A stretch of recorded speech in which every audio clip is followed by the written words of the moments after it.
Oh Lordy, we are back, people. We are back. Welcome back to the new lives. We got some new lives coming. Oh, we got some controversial stuff on the table. If it get too hot, I advise you to get out the kitchen now because it's finna get hot. Yeah. It's gonna get hot.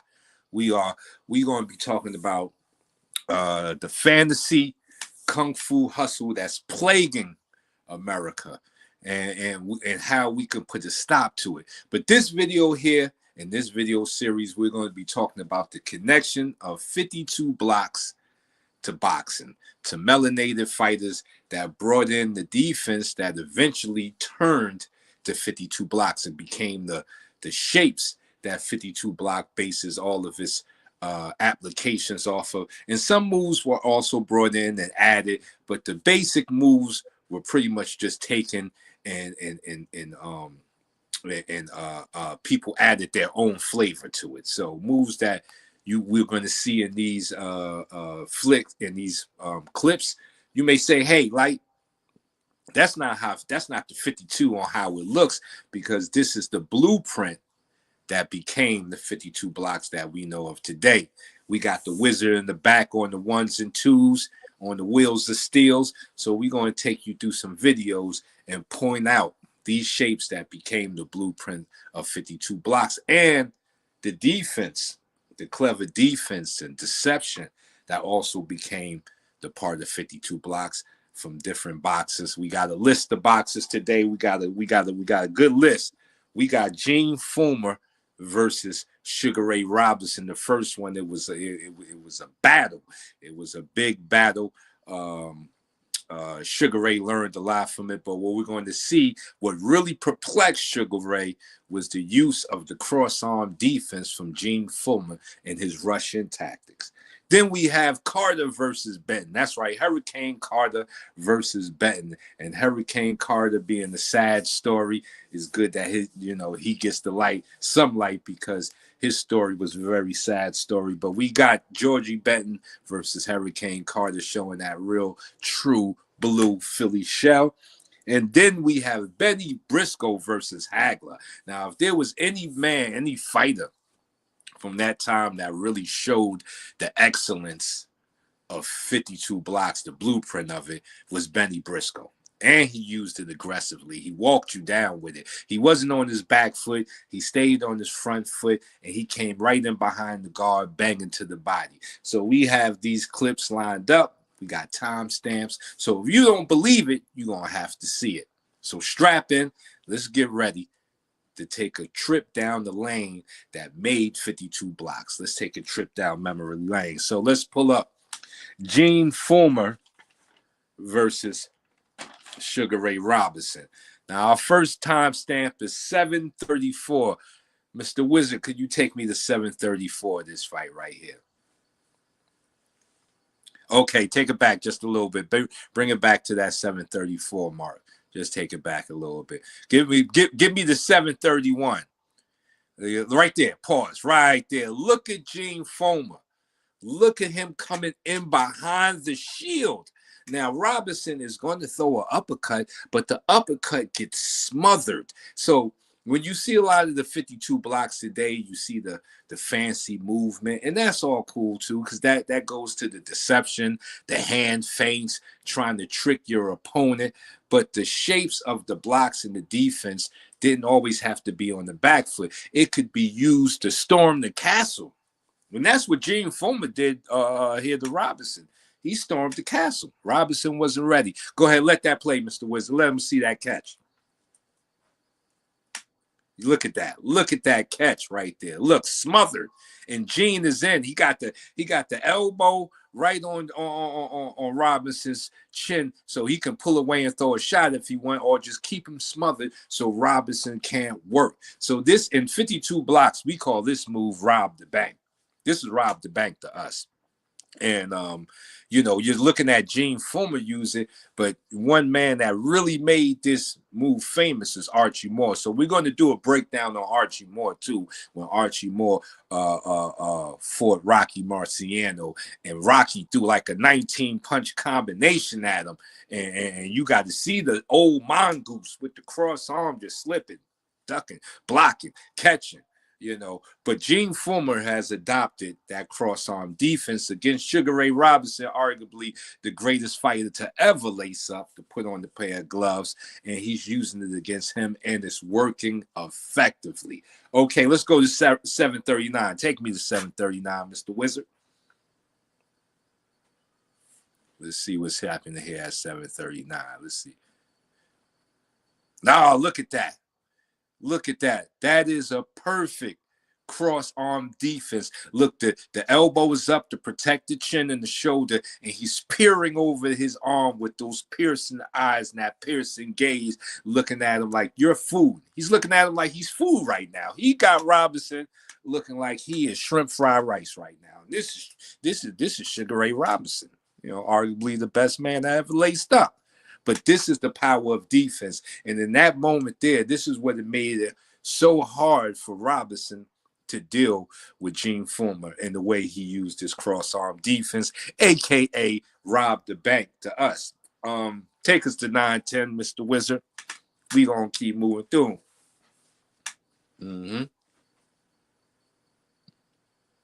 All right, what we got here? See how he feinted with that. I just wanted to bring that up, is that not only is he using it as a block, he's feinting with it. And look at the catch right there. He used it to catch a shot and come right back in with the banger. Bring that back on him one time, Mr. Wizard. They don't believe me. They don't hear me out there. See it for yourself. See how he just set it up as a feint? Now Robinson is going to throw something. Watch how he catch it. Right with the top hand. Clipped it, got the jab up by there. So that's it. This is how it can be used on this defense. See, right now, Gene Fullmer would be more on his back foot. When your opponent is aggressing and you're kind of like circling, going back, you're kind of fighting off of your back foot. And now he's using a clip of the guard to block a shot going off of his back foot. This is the excellence of defense, people. See, 52 blocks is defense. Defense. Now, when you hear that, a lot of people say self-defense. You mean that self-defense? No, I mean defense. The ability not to be hit and the ability to build your shield up to make it harder for your opponent. It is these elements that turned into 52 blocks. Not jail fighting, prize fighting. I'm going to say it again. Not jail fighting. We talking prize fighting, people. This is how 52 blocks came to birth. Okay. Let's take me to 1223, Mr. Wizard. Let's show them what we're talking about here. They ain't heard me. You're going to believe me. If you ain't a believer, you're going to be a believer today. You're going to learn today. You're going to learn where 52 blocks came from, because we can see it.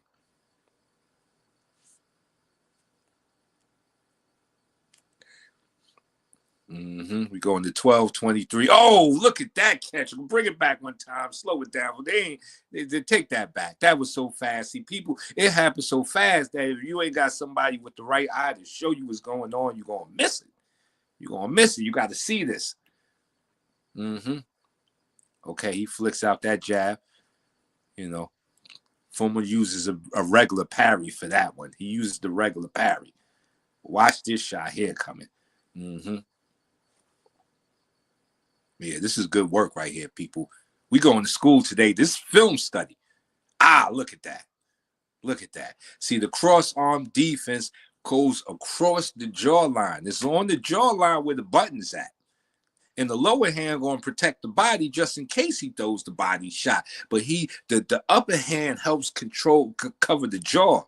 The 3 points of the jaw where you can get knocked out on the side and then right on the button in the middle. So the cross arm helps cover that. That was one of the main defenses to that cross arm defense, was covering the chin. So all you doing is punching shoulder. You may clip a little top. You may catch the top of his head a little bit, but you're going to catch shoulder, forearms. Especially with a man like Robinson, that look at that jab right there. Look at that right hand. It ain't too low. That's a good jabber right there. So you got to be ready for someone who can jab like that. So your defense, yes, when blocking, It can block, but you can see this ain't like no kung fu movie. Ain't no. It's one blocking back and then back to your gun position.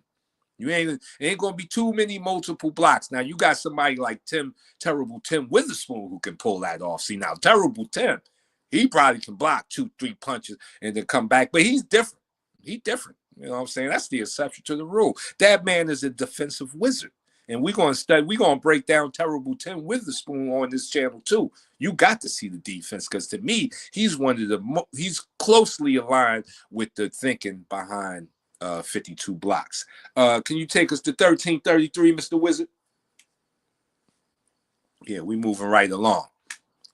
We're going to drop this information on you, let you stew on it. What we got going on here? What I say? Oh, look at that. He ran them down with the defense. Bring that back. He ran them. What I told you about storming the castle. That's what he just did right there. Robinson was on retreat. He was storming the castle behind the shield. This is like a Spartan warrior. He must be part Spartan or something. Look at this. This man is Spartan.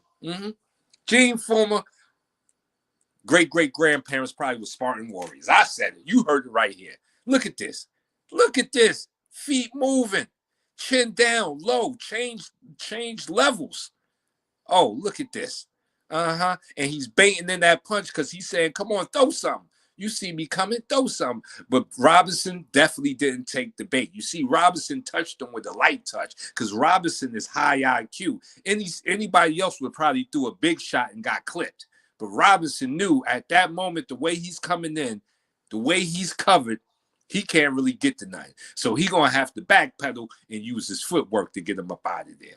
Oh, Gene still got a little something to the body there. But yeah, he decided, see, that's why Robinson was smart. You got to know a trap like that. You look, that's right. Grab him, Robinson. Grab that man and wait for the rest to come. This man is a raging bull. Hold him. Hold him. That's what we're talking about. Take me to 1504, Mr. Wizard. Yeah. Y'all ready for this? Seen it there again. Take it back. See, now he's going from the high guard to the cross guard. So what he's doing is giving Robinson different looks. He's giving them different looks. He's saying, yeah, you see the cross arm, and Robinson has seen that cross arm all night. Look how deep he gets. He said, I didn't seen this shit all night.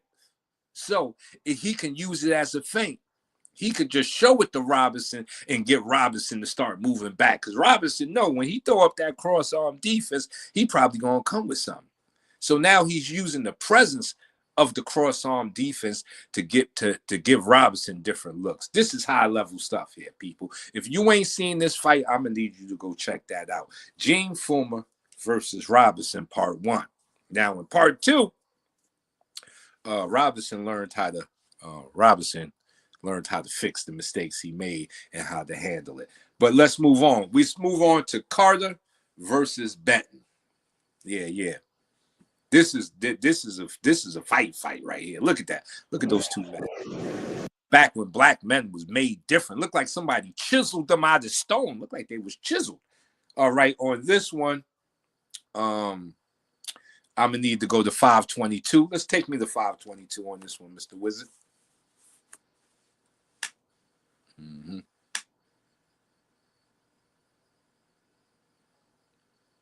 Look at that. See, now what I wanted to show there is in that block right there that Georgie Benton is using, in 52 blocks, we call it close the door. And it's good for stopping hooks, especially jump in hooks like Carter just tried to do to my man Georgie. But he's seen the setup and he threw up that shield. And now look how he's using the shoulder to smother him. Look at that. That's a perfect. See, that's why I got the wizard in the back there. Look, you know what I'm saying? All hail to the wizard. Look at that picture right there. If that ain't the picture to show you, look at that. And that's a hook from Hurricane Carter, people. Look at that. Look at Hurricane. His muscles got muscles. That's right. He got muscles on top of muscles. This man here looks like somebody that drew him in a comic book. Like, look at his physique. Look at this physique. So a man like this, you don't want him punching punches off of your chin. You don't want him just boo-bopping your chin. You need defense. You need defense. This is what Melanated Warriors brought into boxing. Boxing was one-sided before the Melanated Warriors came in. You had people like Bobby Fitzmaurice, who's credited with I don't want to say inventing, but bringing life to the left hook punch, which he called it the solar plex punch.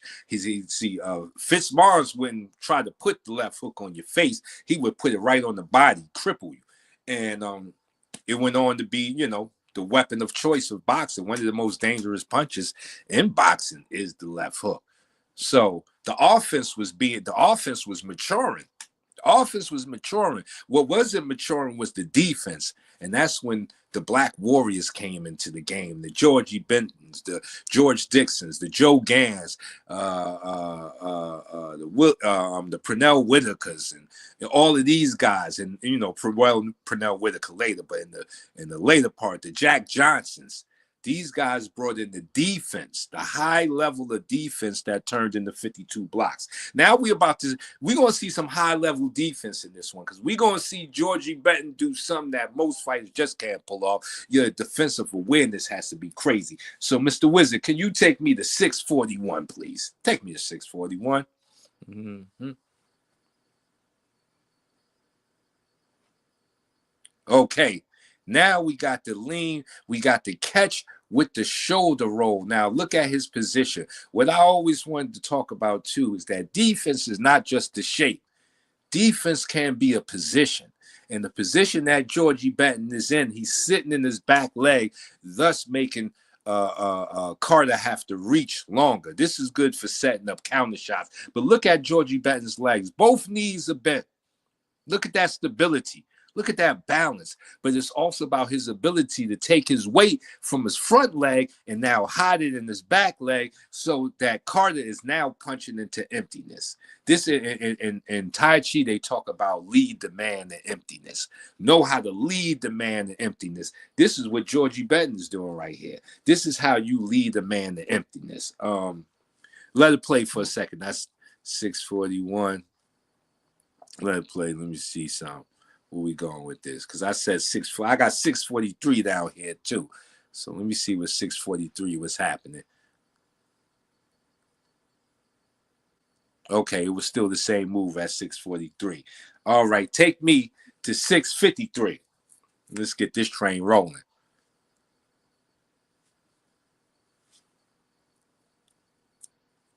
The Wizard is working hard. All salute to the Wizard. Any cash apps you want to send the Wizard, please feel free to send them. Feel free to send your donations to the Wizard. Okay, hold on. Let me see something. Let that play for a second. Let me see where this is going. Okay. All right, that was the grapple up right there. Yeah, literally. Now, one thing about Georgie is he knew how to put your punch over his shoulder. And look at his swimming ability. Like, he's up in there swimming with jaws. That's like swimming with the orcas or the killer whales. This is the dolphin swimming with a killer whale. But you can watch how he puts that, and he uses that bow over his back leg. He has a duck that he does over his back leg. That's really his trademark thing. That, how he pulls back right there, but he's not looking at the ground. He's looking at you. And I think the moment is, hold on, what is it? So, no, I think the moment is 823. I think that's where it's going to get crazy, where he's going to have to show his defensive wizardry. Yeah, put that on 823, Mr. Wizard. Let's go to 823. Here it is. Pause. Yeah, bring it back. Yeah, it's about to get crazy. Now we about to see what the Philly defense is all about. Now, let me tell you something the champ told me. Terrible Tim Witherspoon. He said the Philly shell just meant you shelled up. You got in your defense. It wasn't about no particular hand position. But yes, Georgie Benton always fought with one hand down, so he had to use his shoulder. But we're going to see what the champ was talking about. Let this roll. Look at this shell movement right here. Look here against the ropes. Catch on the shoulder. Turn. Catch that one. Look at the shell. He's tight. Catches the big hook. Catches the overhand. Spinning with him, and he's turning. Makes a miss. Dips down. He's still in the shell. He got him against the rope, goes under the big hook, under the overhand, all against this is the shell, people. Yeah. Then leans on him. Take that back. Yeah, play that in regular speed so they can see how that looked in regular speed. Please show that to them in regular speed, Mr. Wizard, because they got to know what just happened there. Look at this, people. It's coming. We're about to see something. Yeah.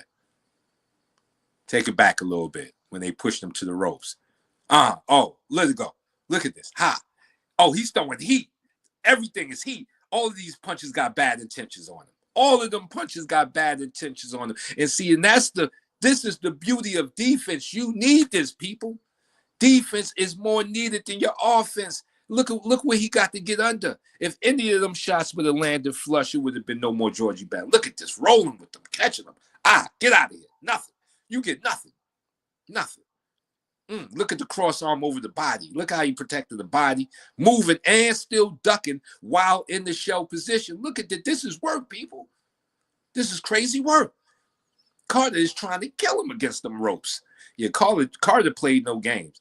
To me, Carter was that era's Mike Tyson. That was the Mike Tyson of that era, was Hurricane Carter. And if his story didn't go so sad, we probably would have seen something great. Oh my God, look at this. You don't even know what it is to be in a position like that when you got a killer swinging them anvils at you and you can't take none of them. This is a Philly shell. See, this is what the champ meant by, he said, you just shelled up. You got in your shell. It wasn't about your hand position. It was about your ability to shell up, keep that chin down. Look, he got that chin. He got his chin sandwiched so tight. Look at the sandwich of that chin. It's sandwiched between that shoulder and that hand. This is the real work right here, people. This is the real work I'm telling you about. Look at this. Incredible. Incredible work, people. Georgie Benton versus Hurricane Carter. If you ain't up on it, you better get up on it and stop playing. All right, let's move on, Mr. Wizard. Benny Briscoe versus Hagler. Yeah, we're about to see something crazy here now. If you don't know who Benny Briscoe is, one of the greatest Philly fighters ever. Benny Briscoe goes down. He's up there. I ain't going to say he's up there with Joe Frazier, because Joe Frazier, of course, accomplished a lot.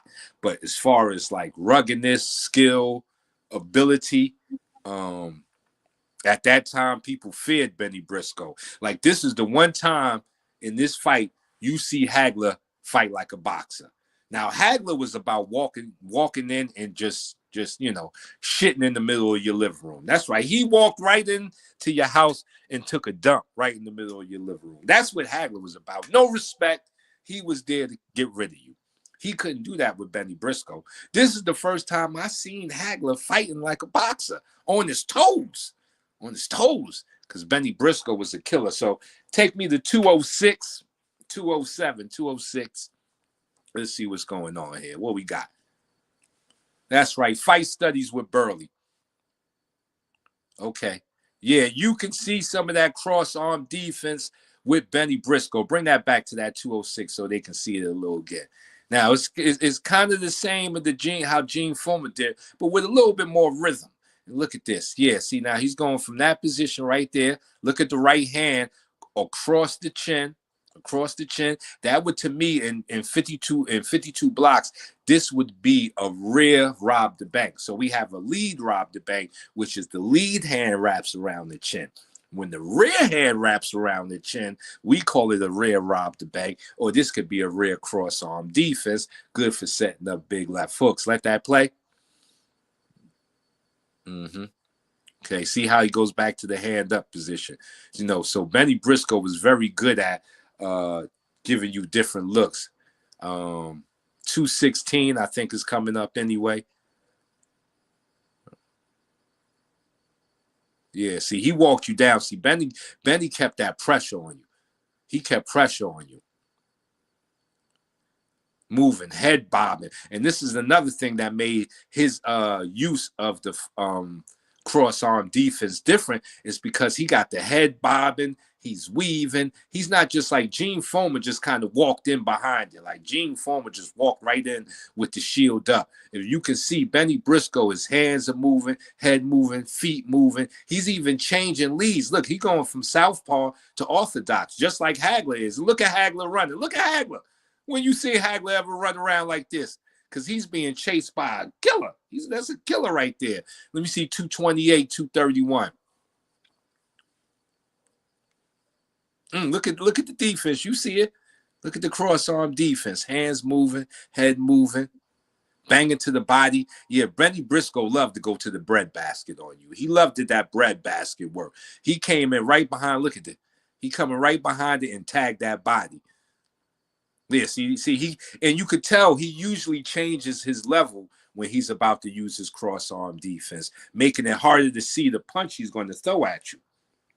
Let's go to 243, 249.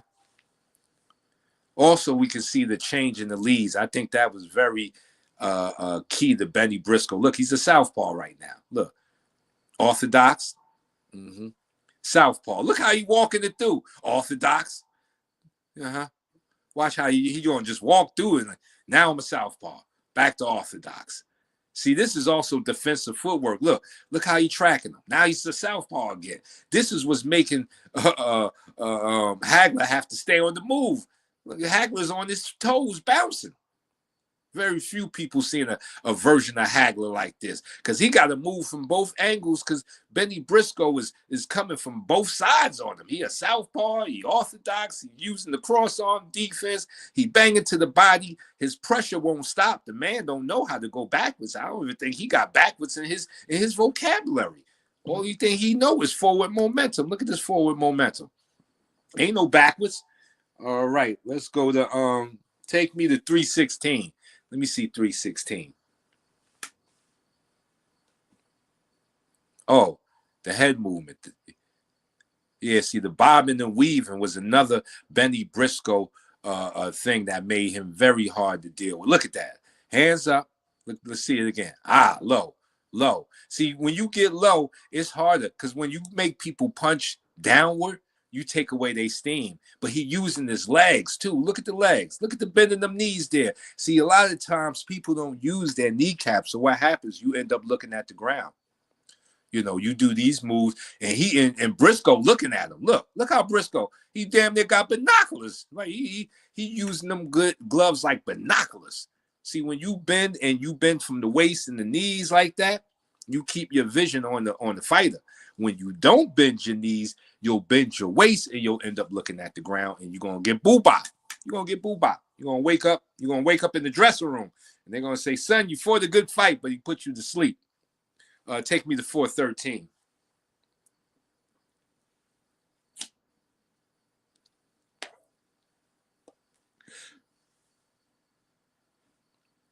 Bring that back. Let me see that. Was that the defense there? Was he catching punch right there? Hold on. Let me see what's going on.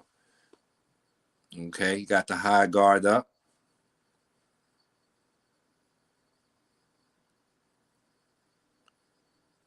Okay, the dipping. See, Benny Briscoe, I guess he would catch punches on his blocks, but it kind of he used his defensive shapes, part of the elusiveness. You got the shape, you got the head moving, you got him bending, changing levels right in front of you. Look at the stance too. Look at Benny Briscoe's stance. Even look at Hagler's stance. If you look at the fight stance today, you see these fighters use a real wide, long stance. Look at this. These are old school fights. Look how small Hagler's base is. Look how small Benny Briscoe's base is. That's how you gather power. That's how you have mobility and power at the same time, is to have that small base. So these long bases that we seeing now, this is something new. The old school fighters didn't do that. Small base, punch you in the face, bars. That was their thing. So this is just one installment of the videos that we got coming to you. This is my live reaction to videos that are going to show the building of 52 blocks and the defense. Look at this. Look at that. You see the cross arm. He catching them things now. But like I said, he like to bang to that body. Briscoe loved to take away your bread basket. But this is the beginning of the video series where we're going to break down how 52 blocks came from black boxers once they entered the game of boxing, and show it so you can see it. Not none of this fancy stuff of, yes, 52 blocks did get fancy smancy.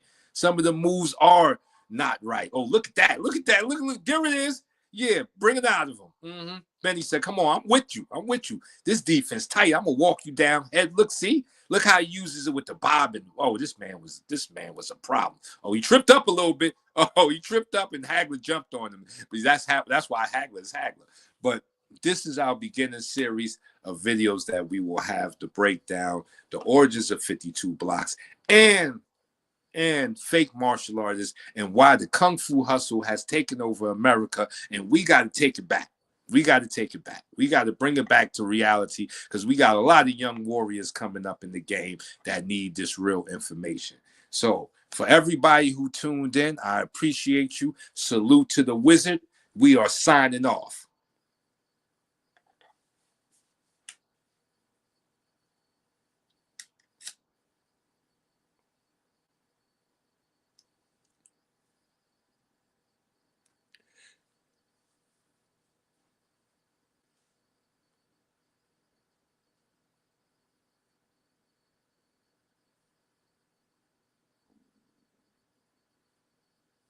Yeah, you could put the end to it, Mr. Wizard.